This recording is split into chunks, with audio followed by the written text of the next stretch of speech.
Bismillahirrahmanirrahim. Assalamualaikum warahmatullahi wabarakatuh.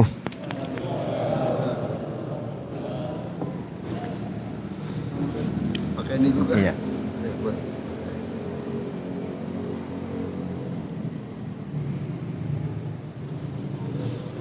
Assalamualaikum warahmatullahi wabarakatuh.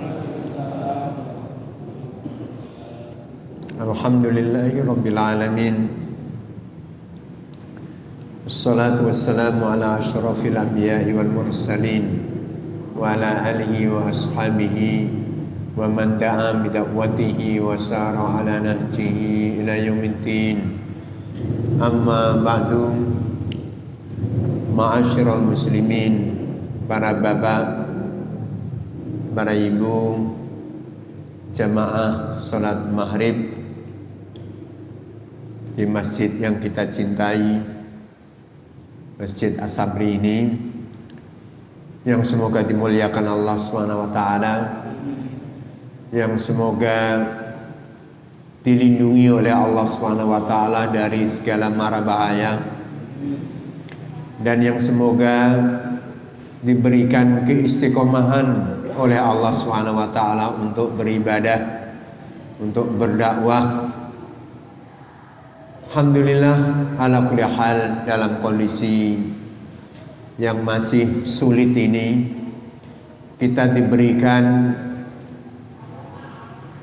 kemauan dan kemampuan oleh Allah SWT untuk terus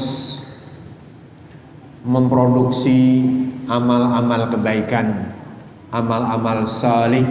Mudah-mudahan amal salih yang kita lakukan ini akan memperberat timbangan kebaikan kita di sisi Allah Subhanahu wa taala. Para bapak jamaah salat maghrib yang semoga diridhoi oleh Allah Subhanahu wa taala.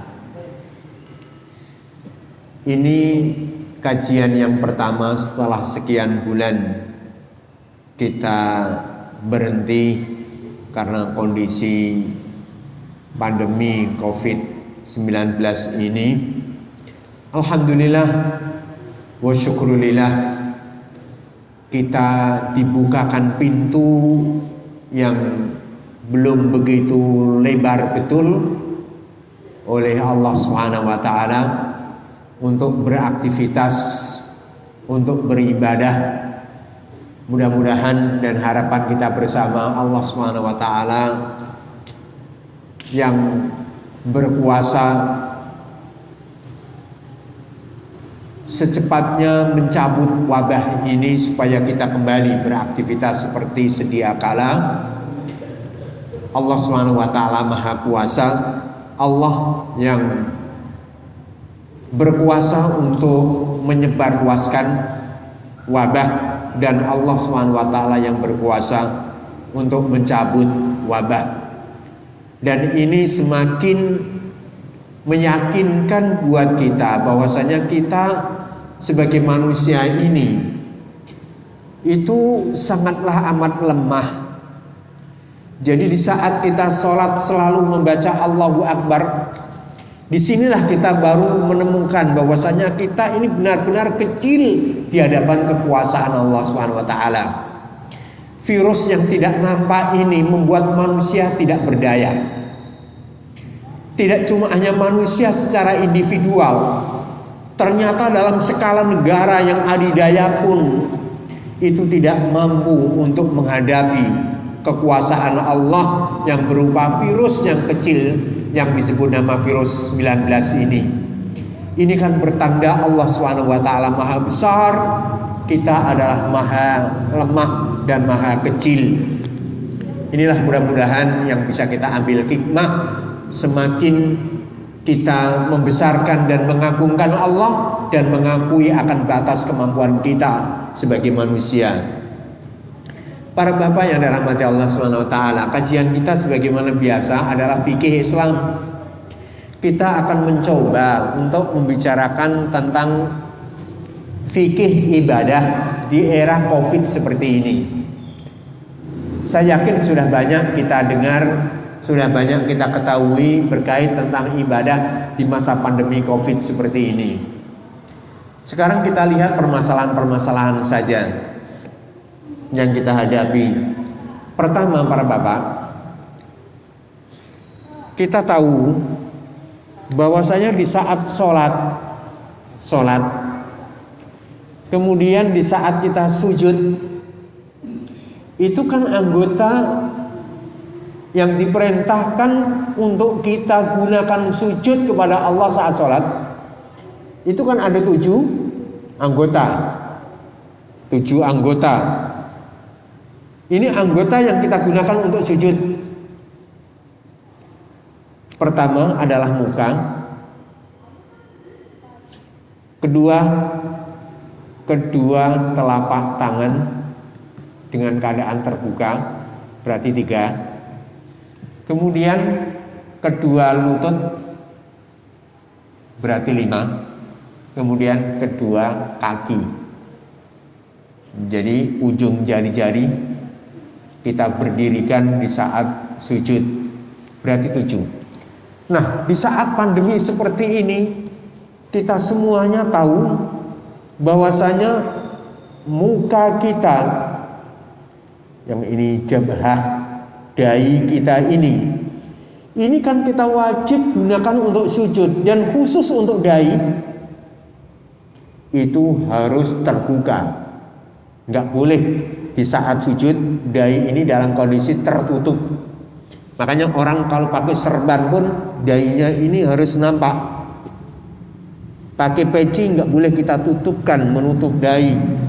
Wanita yang bercadar kalau sholat harus dilepas itu cadarnya. Nggak boleh sholat dengan menutupkan cadarnya, harus terbuka. Orang wanita yang bercadar pun. Nah, ini disepakati oleh para ulama, nggak ada perbedaan.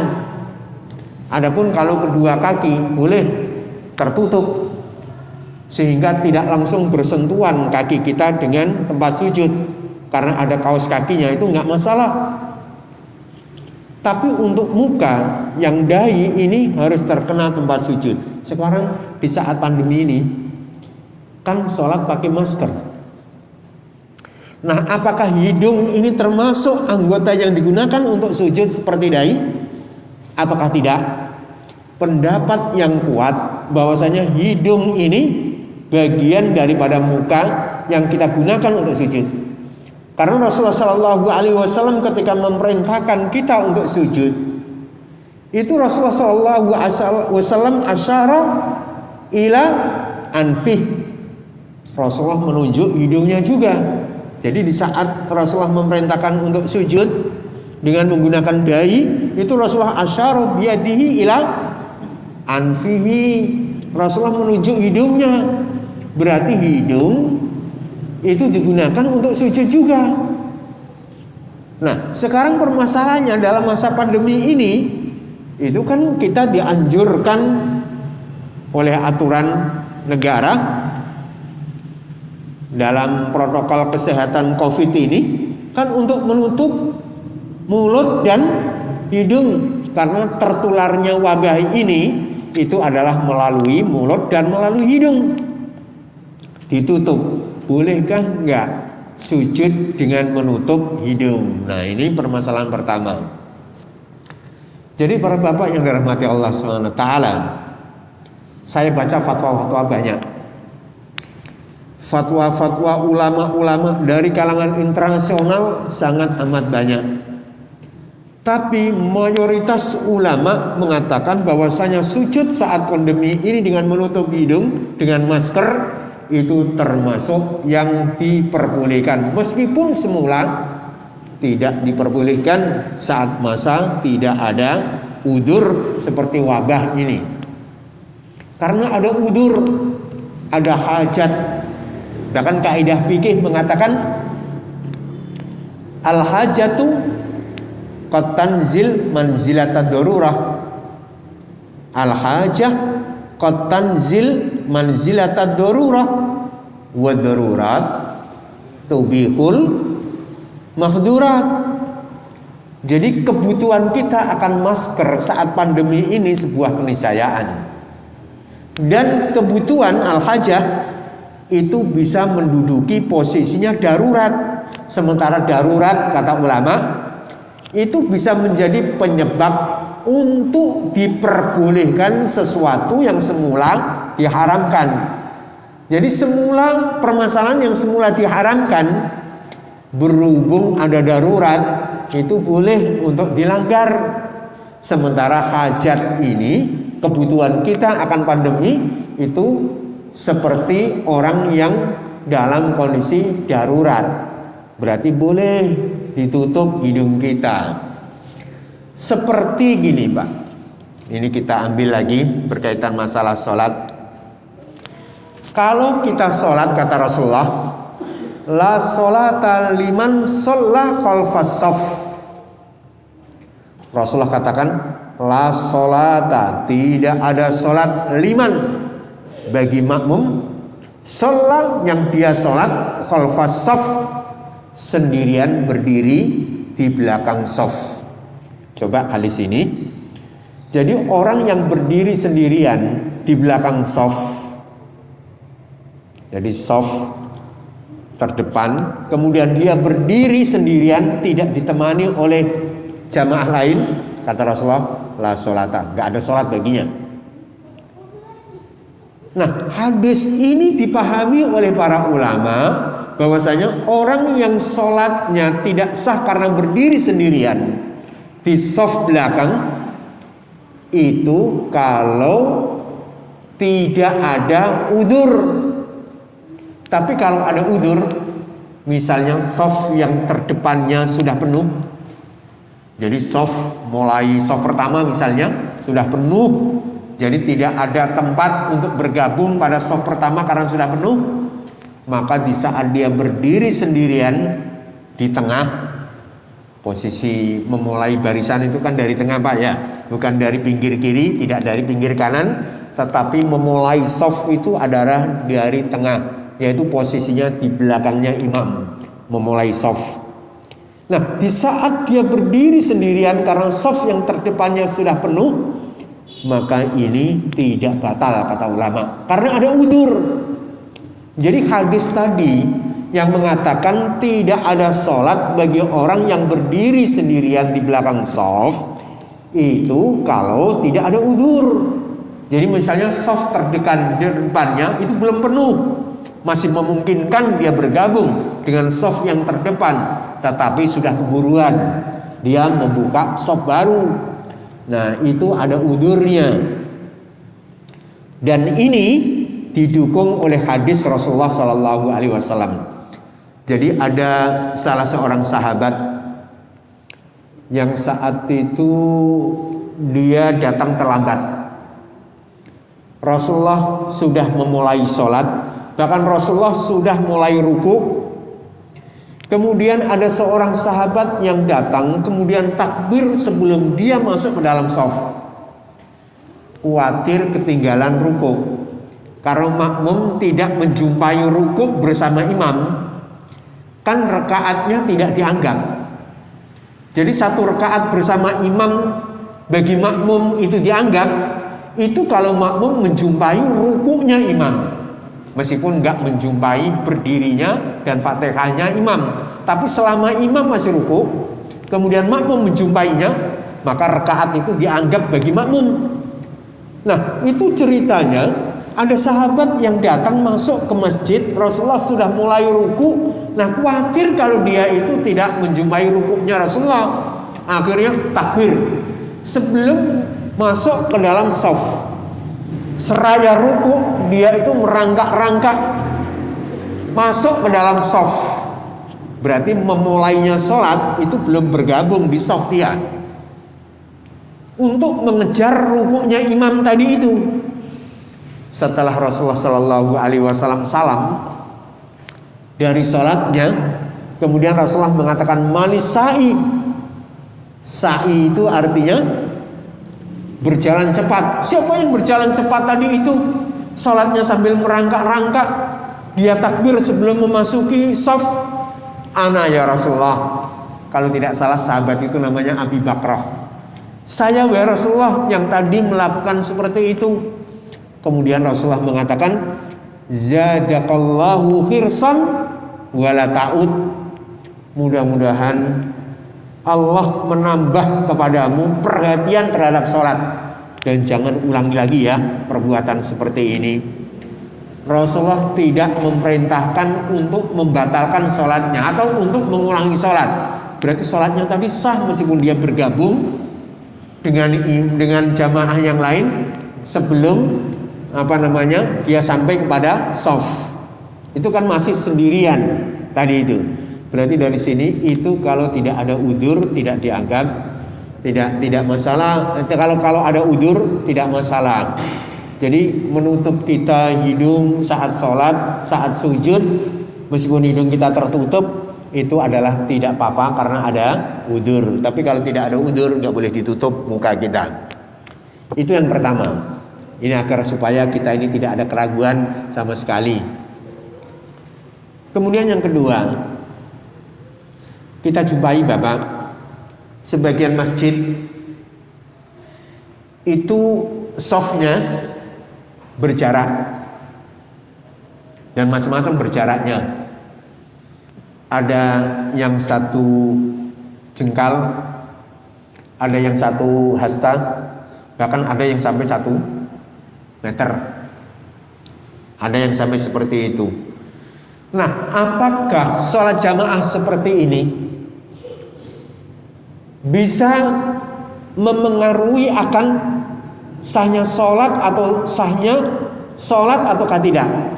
Karena Rasulullah SAW di saat akan memulai sholat itu kan Rasulullah memberikan komando, sawu sufufakum, kemudian tarasaw, luruskan dan rapatkan.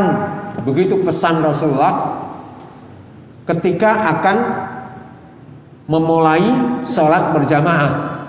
Nah, sekarang jamaah berenggang, berjarak, ini boleh ataukah tidak seperti ini? Para bapak yang dirahmati Allah SWT, Rasulullah Shallallahu Alaihi Wasallam itu pernah mengatakan dalam hadis begini, farru minal majdum kafirukum minal asad.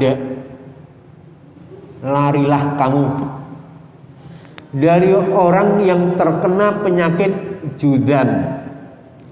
Judan itu kusta atau penyakit yang menular. Larilah kalian dari orang yang terjangkit penyakit kusta, penyakit yang menular, sebagaimana larinya kalian dari singa, asad, dari singa. Jadi Rasulullah memerintahkan kita untuk melarikan diri dari orang yang terkena penyakit menular seperti lepra atau kusta, sebagaimana larinya kita ini dari singa. Coba Bapak ya, kalau kita lihat konsep Islam itu kan indah. Jadi inilah yang semakin meyakinkan kita akan kebenaran Islam. Gitu. Jadi aturan-aturan internasional itu seluruhnya diambil daripada konsep Islam. Mereka mengakui atau tidak, tapi ini semuanya sudah ada dalam Islam. Kalau kita bersin, disuruh untuk menutup muka, mulut kita dengan tangan atau dengan lengan, dengan kain. Kalau nggak ada, dengan lengan tangan kita. Kan Rasulullah nggak pernah mengatakan kan karena ada penyakit wabah. Yang terpenting itu adalah syariat, lakukan saja, ada hikmahnya. Nah, sekarang sudah mulai nampak hikmah. Sudah mulai nampak itu hikmah. Kenapa di saat bersin kita disuruh untuk menutup mulut dengan kain, dengan tangan, dengan lengan? Jadi ternyata dikhawatirkan kalau ada virus-virus. Kan nggak ada begitu, tapi yang penting lakukan saja sebagai bentuk kita beribadah kepada Allah SWT. Ternyata sudah mulai nampak ini hikmah dan faedahnya. Kemudian di saat kalian akan makan, cuci tangan kalian habis makan cuci, habis tidur sebelum memulai wudhu cuci dulu. Ini kan cuci tangan terus kan kita. Coba kebenaran konsep Islami ini. Kemudian larilah kalian dari orang yang terjangkit penyakit menular sebagaimana larinya kalian dari serigala, dari singa. Berarti kan kita disuruh oleh Rasulullah untuk distancing sosial, menjaga jarak. Ya kan, ini kan merupakan kebenaran konsep Islam. Nah, kembali kepada permasalahannya. Di saat kita sholat kemudian menjaga jarak, ada jeda antara satu makmum dengan makmum yang lain. Nah, ini memengaruhi enggak akan hadis-hadis Rasulullah yang memerintahkan kita untuk berdempetan merapatkan? Ternyata ulama bahwasanya hadis Rasulullah yang memerintahkan untuk berdempetan itu kalau tidak ada udzur. Tapi kalau ada udzur boleh kita itu menjaga jarak itu boleh. Tidak apa-apa.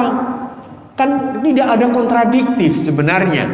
Hadis itu berkait kalau kondisi normal. Tapi kalau kondisi tidak normal ya lari kalian. Maka kata medis bisa menular itu penyakit dalam sekian jarak. Makanya ya jaga sesuai dengan aturan medis yang berlaku. Jadi seperti itu. Jadi kalau ada jamaah kok menjaga jarak misalnya, biarkan aja Bapak. Karena saya pernah jamaah di satu masjid. Masjid itu tidak peduli menjaga jarak. Nah, saya sedikit menjaga jarak, ya tidak begitu jauh. Ditarik, dirapatkan.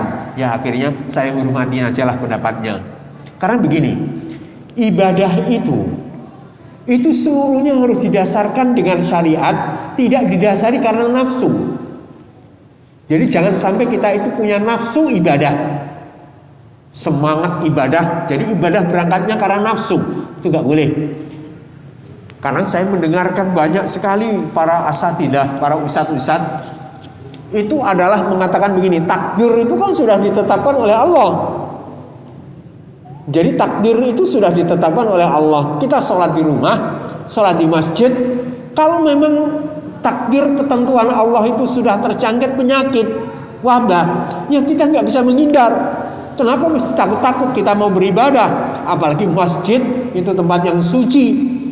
Ingin beribadah, masa orang mau beribadah kok terkena penyakit?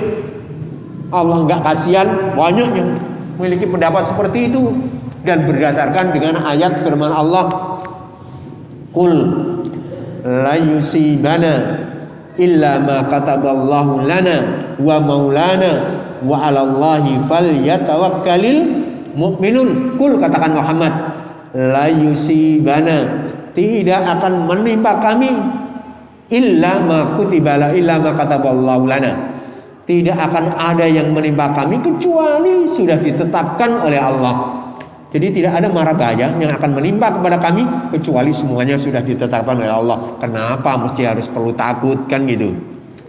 Jadi sini di dalam memahami ayat Al-Quran itu tidak boleh kita ini mengambil sepotong-sepotong ayat, tidak kita gabungkan dengan ayat yang lain. Itu berbahaya. Kalau mengambil sepotong ayat kemudian kita justifikasi, inilah maksud hukum dari Allah. Jadi kita harus hubungkan dengan ayat-ayat yang lain. Yang ayat-ayat yang lain ini masih memiliki korelasi yang kuat dengan satu permasalahan yang sama. Kan Allah berfirman, wala tulqu bi'aidikum ila tahlukah. Jadi Allah pada ayat yang lain berfirman, jangan kalian menjatuhkan diri kalian ke dalam kebinasaan. Wala tulqu bi'aidikum ila tahlukah. Jangan kalian menjatuhkan diri kalian ke dalam kebinasaan. Berarti ini tindakan preventifnya, wasilahnya, ikhtiarnya kita ambil. Jadi kita ambil ikhtiar, tapi kalau ternyata kok sudah kita lakukan ikhtiarnya, upayanya, usahanya agar supaya terhindar dari wabah, kok ternyata masih saja kena, barulah ayat tadi itu berlaku. Jadi katakanlah tidak akan menimpa kalian kecuali sudah ditetapkan oleh Allah. Baru berlaku setelah ayat wala tulqu biaidikum ila tahlukah kita amalkan. Jadi harus kita padukan antara satu ayat dengan ayat yang lain. Berarti seandainya ada orang yang menjaga jarak aman, itu pun juga secara aturan itu diperbolehkan. Jadi hadis-hadis yang merintahkan untuk meluruskan dan merapatkan itu semuanya kalau tidak ada udzur. Tapi kalau ada udzur itu tidak ada masalah. Bahkan kalau hujan lebat saja nggak usah hadir ke masjid juga nggak apa-apa. Kan Rasulullah pernah mengatakan kepada sahabat, wahai sahabatku, di saat hujan seperti ini, muadzinnya, kepada Rasulullah berkata kepada muadzinnya, saat hujan lebat Rasulullah sudah berada di masjid, karena Rasulullah kan rumahnya itu langsung masuk ke dalam masjid. Karena rumah Rasulullah itu kan di samping masjid. Rumah Rasulullah itu kan ibaratnya seperti petak 9 di samping masjid. Jadi kalau ke masjid sudah langsung masuk saja. Bahkan jendelanya Rasulullah itu kalau dibuka itu sudah bisa masuk ke dalam masjid. Kan Rasulullah saat iktikaf itu minta disisiri oleh Aisyah. Jadi Aisyah mengatakan, saya nggak mau menyisiri wahai Rasulullah, karena saya lagi haid. Kan orang yang haid nggak boleh masuk masjid. Gitu kata Aisyah. Kemudian Rasulullah katakan, sesungguhnya haid kamu itu tidak pada tanganmu, sisiri saja saya. Kan berarti Rasulullah itu berdempetan sekali dengan masjid. Nah ceritanya ketika hujan lebat, Rasulullah perintahkan kepada muadzinnya, sallu fi buyutikum, sallu fi rihalikum, salatlah kalian di rumah kalian, nggak usah berangkat ke masjid karena lagi ada hujan. Meskipun sholat jamaah itu sangat amat dianjurkan, tapi Rasulullah perintahkan karena ada udzur. Itu kalau udzurnya besar. Jadi kalau jaraknya kata medis berbahaya dalam sekian jarak, ya nggak apa-apa mengikuti aturan medis, karena Islam nggak bertentangan dengan penemuan-penemuan medis. Bahkan Rasulullah memerintahkan kita untuk mengikuti panduan-panduan kesehatan yang ditetapkan oleh para medis. Rasulullah mengatakan tadawau, berobatlah kalian. Dan Rasulullah nggak menetapkan berobatlah kalian mesti harus dengan habba sauda, enggak. Rasulullah membuang maf'ul bihnya, objeknya, berobatlah kalian. Rasulullah nggak menetapkan obat yang kayak apa ya, tidak dibatasi oleh Rasulullah. Berarti jenis obat yang menurut medis sudah dianggap manfaat, ini bagian daripada obat. Jadi penemuan-penemuan medis itu jangan diadukan dengan hadis-hadis Rasulullah yang memerintahkan obat dengan obat-obat herbal misalnya. Jangan dipertentangkan, karena Rasulullah mengatakan berobatlah kalian, dan Rasulullah nggak membatasi jenis berobat seperti apa. Jadi selama penemuan itu adalah manfaat, berarti jenis daripada obat yang kita itu diperintahkan untuk mengambilnya. Nah sekarang kata medis, jarak tular penyakit ini itu sekian misalnya, senti misalnya, ya kita menjaga jarak sesuai dengan jarak yang ditetapkan oleh medis, itu nggak apa-apa. Nah inilah ibadah-ibadah yang berkaitan dengan pandemi seperti itu. Jadi apalagi ini yang kita bicarakan? Ini dari sisi jaraknya, dari menutup mukanya. Kemudian para bapak yang dirahmati Allah SWT, kemudian kita bicarakan lagi ini masalah korban ya, korban di masa pandemi ini. Ini belum ada aturan yang baku, apakah diperbolehkan, apakah dilarang. Khawatir dengan korban itu semakin mudah untuk tertular karena saat menyembelih itu berinteraksi dengan begitu dekatnya. Tapi yang jelas begini, Islam itu memiliki kaidah yang sangat indah, dan kaidah inilah yang bisa diterapkan pada berbagai macam permasalahan yang kita hadapi. Kaidah itu adalah firman Allah, fattaqullaha mastata'tum. Artinya bertakwalah kalian kepada Allah sesuai dengan batas kemampuan kalian. Jadi selama kita masih bisa melakukan satu ibadah, maka lakukanlah sesuai dengan batas kemampuan kita. Misal saat korban, para bapak kita ini dihadapkan hari korban, Ya, ini merupakan satu nikmat yang besar. Ternyata kita diberikan nikmat umur panjang, dipertemukan dengan bulan-bulan yang dimuliakan oleh Allah. Dimulai dari bulan Dzulqa'dah ini bulan yang dimuliakan, diperintahkan untuk melakukan banyak kebaikan, diharamkan untuk berbuat kedoliman. Wala tadzlimu fihinna anfusakum, janganlah kalian berbuat dolim pada bulan-bulan yang dimuliakan oleh Allah ini, mulai bulan Dzulqa'dah, Dzulhijjah, kemudian Muharram, kemudian setelah itu Safar. Jadi ini ada ibadah yang mulia, yang korban itu. Nah, sekarang permasalahannya, korban ini kan ada faktor kemungkinan berdesak-desaknya masyarakat. Nah, ayat tadi yang saya bacakan, fattaqullaha mastata'tum, bertakwalah kalian sesuai dengan batas maksimal usaha kalian. Itu ketika penyembelihan dilakukan oleh orang-orang yang tidak memiliki keahlian dalam proses penyembelihan, ada mungkin faktor berdekatan. Karena belum punya pengalaman, tidak memiliki profesi menyembelih. Kadang-kadang beda. Kalau orang sudah memiliki profesi menyembelih hewan, 2 orang aja menyembelih sapi, itu bisa 2 orang, tidak perlu 3. 2 orang bisa, atau dibantu 2 orang penyembelihnya 1, itu bisa kalau sudah memiliki keahlian. Jadi kalau seperti itu adanya, khawatir untuk terkumpulnya para penyembelih, ya ini disiasati, cari orang yang ahli. Tapi jangan langsung ditinggalkan, hanya khawatir tertularnya wabah. Jadi cari yang ahli dulu, sehingga kemungkinan berkumpulnya dalam jarak yang dekat itu bisa dihindar. Jadi kalau jagal kan memiliki keahlian dan memiliki pasangannya sudah. Jadi 3 orang sudah cukup, sehingga kemungkinan untuk berdekatan itu bisa diantisipasi karena mereka punya keahlian. Jadi lakukan itu dulu, jangan langsung diambil kesimpulan, oh kalau begitu korban ditiadakan aja. Seperti untuk haji sementara ini ditiadakan karena mungkin terjadinya tertular. Nah, kalau haji kan mungkin jamaahnya banyak ya. Kalau ini kan juga sama, mungkin ada khawatir tertular wabah. Nah, kalau begitu korban ditiadakan, jangan dulu. Jadi kaidah tadi itu fattaqullaha mastata'tum, bertakwalah kalian kepada Allah sesuai dengan batas usaha maksimal kalian.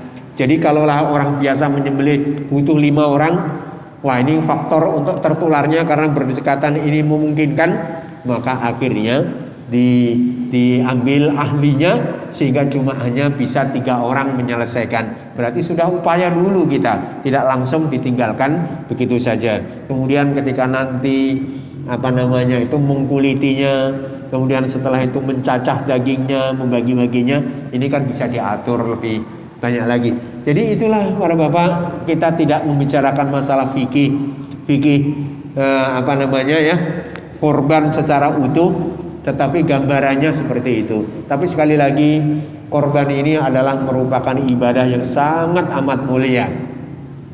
Karena di dalam bulan Dzulhijjah itu kata Rasulullah, tidak ada hari, tidak ada amalan yang paling dicinta oleh Allah pada 10 hari pertama. Jadi tidak ada amal yang paling dicinta oleh Allah kecuali amal itu dilakukan pada 10 hari yang pertama di bulan Dzulhijjah. Jadi amal yang dilakukan pada 10 hari yang pertama di bulan Dzulhijjah yang sebentar lagi akan masuk, itu adalah amal yang paling dicinta oleh Rasulullah. Sampai ada sahabat yang penasaran bertanya, walal jihad ya Rasulullah? Tidak juga jihad di jalan Allah ya Rasulullah?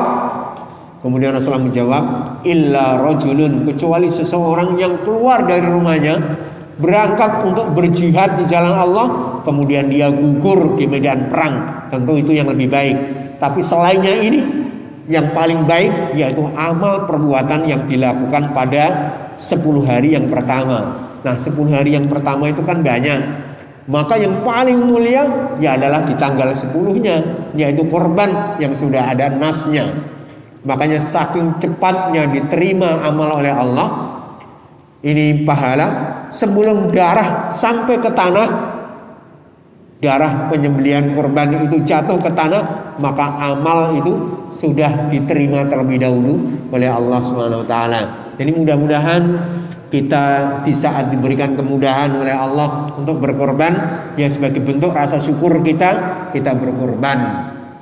Karena batasan minimal korban itu kalau kita baca dalam fikih, orang dianggap mampu untuk berkorban itu adalah di saat dia itu memiliki harta yang cukup dimakan 4 hari. Kemudian ada kelebihan, yang mana kelebihannya ini cukup digunakan untuk 1/7 sapi atau 1 ekor kambing. Jadi 4 hari ini adalah 10 Dzulhijjah, kemudian ditambah 3 hari tasyrik. Kok ternyata ada harta yang cukup dimakan untuk 4 hari untuk dirinya, dan orang yang menjadi tanggungannya ternyata ada lebihnya cukup 1 kambing, berarti sudah disunahkan untuk berkorban. Jadi batasannya sangat minim sekali gitu. Jadi hampir-hampir seseorang itu mampu untuk berkorban ini. Nah, inilah mudah-mudahan sebagai bentuk rasa syukur kita tetap berkorban meskipun dalam kondisi sulit seperti ini. Mudah-mudahan dengan kondisi seperti ini Allah Subhanahu wa taala cepat untuk mengangkat wabah ini. Mungkin saya buka pertanyaan-pertanyaan saja. Biasanya pertanyaan ini habis waktu.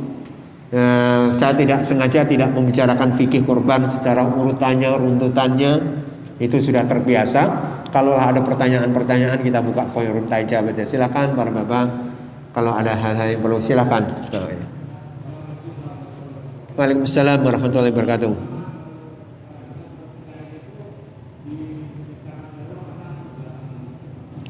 Gimana?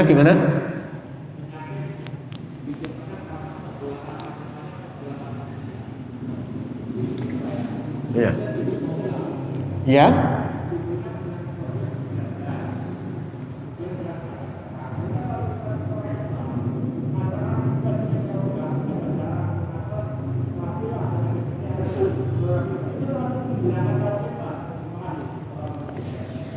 Waalaikumsalam warahmatullahi wabarakatuh. Jadi gini, memang kita mendengar dan tahu wabah ini munculnya dari Wuhan. Semula seperti dari itu, sesuai dengan berita yang berkembang, berita yang beredar dan yang kita pahami. Tapi sekali lagi, bahwasanya ketika manusia itu membuat anggaplah satu apa namanya ya, konspirasi atau apa namanya ya, satu upaya yang tidak baik misalnya. Kalau Allah tidak takdirkan juga nggak takdirkan, ya kan? Kita percaya bahwa semuanya meskipun sebabnya adalah usaha manusia. Kalau Allah nggak takdirkan untuk menyebar, nggak mungkin juga. Maka ini kembali kepada kehendak Allah Subhanahu wa taala juga. Tadi pertanyaannya adalah apakah karena itu ulah manusia? Saya mengatakan begini, bahwasanya apapun saja bentuk musibah yang menimpa umat manusia itu tidak lepas daripada 3 hal. Apapun saja musibah yang menimpa manusia, apakah itu penyakit, apakah itu gunung meletus, apakah itu gempa, itu tidak keluar daripada 3 tujuan utama. Pertama, kalau musibah atau wabah atau penyakit atau bencana itu menimpa pada orang-orang kafir, yakinlah itu adalah merupakan azab dari Allah Subhanahu wa taala. Jadi wabah ini bisa menjadi apa namanya ya, musuh. Bisa menjadi azab yang memang sengaja dihadirkan oleh Allah untuk menimpa para orang kafir. Namanya azab itu buat orang kafir. Tapi bagi orang Islam ini yang kedua. wabah ini bagi orang Islam, meskipun itu adalah hasil usaha manusia, bagi orang Islam ini adalah merupakan ujian. Jadi kalau misalnya ada orang Muslim baik-baik saja, kok ternyata terkena wabah ini, nah ini dia diuji oleh Allah Subhanahu wa taala. Diuji di sini. Nah, ujian itu kan banyak hikmahnya, dalam rangka untuk meningkatkan keimanan, dalam rangka untuk menghapus dosa-dosa. Jadi dosa-dosanya itu semakin habis dengan ditimpa satu musibah. Jadi Allah kasihan kepada hambanya, tapi dengan diberikan ujian. Jadi bagi orang Muslim, wabah ini adalah ujian yang tertimpa musibah. Muslim yang tertimpa musibah. Kemudian yang ketiga, bagi orang yang terselamatkan dari musibah, orang Muslim yang terselamatkan dari musibah, maka wabah ini bisa dijadikan sebagai pelajaran penting. Alhamdulillah, kami diselamatkan oleh Allah. Ini sebuah pelajaran, maka harus banyak bersyukur. Jadi sebagai ibrah, pembelajaran yang berharga, yang harus dipetik, ternyata kami diselamatkan oleh Allah, tidak seperti saudara-saudara Muslim yang lain. Berarti harus kita banyak bersyukur untuk beribadah yang lebih baik lagi. Jadi memang betul tadi itu ada ayat bahwasanya satu musibah itu disebabkan karena ulah tangan manusia. Betul ya, tapi tidak semuanya itu benar. Jadi bisa ya, bisa tidak, gitu. Bisa ya, tidak bisa, bisa tidak, gitu. Ya kan mungkin saja ada orang baik-baik selama ini, ya kan? Tapi terkena musibah juga. Apakah ulah dia? Oh, mungkin saja dia itu diam atas kemungkaran yang banyak dilakukan oleh orang lain. Mungkin, bisa. Jadi musibah itu sering berdatangan itu karena ulah manusia, itu betul juga. Tapi sekarang permasalahannya orang yang tidak melakukan kemaksiatan kok terkena, ya karena dia diam, tidak melarang orang yang berbuat maksiat, sehingga dengan kemaksiatan itu Allah banyak turunkan musibahnya. Itu betul memang. Jadi maksiat itu cepat untuk menghadirkan musibah. Itu betul. Nah, sekarang permasalahannya orang mukminnya kenapa kok tertimpa juga? Jadi pertama diuji oleh Allah, kemudian kedua sebabnya dia diam. Makanya di sini orang Muslim jangan pernah tinggal diam di saat melihat kemaksiatan, supaya Allah tidak turunkan adabnya. Kalau diam nanti terkena dampaknya juga, tapi di akhirat dia bebas karena dia tidak melakukan kemaksiatannya. Yang melakukan kemaksiatan adalah orang-orang tertentu. Jadi wa ma asabakum min musibatin fabima kasabat aydikum. Jadi tidaklah musibah menimpa kalian kecuali itu disebabkan oleh tangan ulah kalian sendiri. Itu memang ada ayat yang mengatakan seperti itu ya. Jadi mudah-mudahan kita ini bisa melihat bahwasanya wabah ini tujuannya adalah dia gunakan untuk mengadab orang-orang kafir. Adalah ujian buat orang-orang yang beriman, adalah pelajaran bagi orang yang diselamatkan oleh Allah dari wabah ini. Jadi tidak lepas daripada tiga hal ini. Wallahu a'lam bishawab, ini yang bisa saya sampaikan, mudah-mudahan ada manfaatnya. Sudah isya ya, kita sudahi di sini saja. Kita tutup dengan doa kafaratul majlis. Subhanakallahumma hamdika asyhadu an la ilaha illa anta astaghfiruka wa atubu ilaik. Assalamualaikum warahmatullahi wabarakatuh.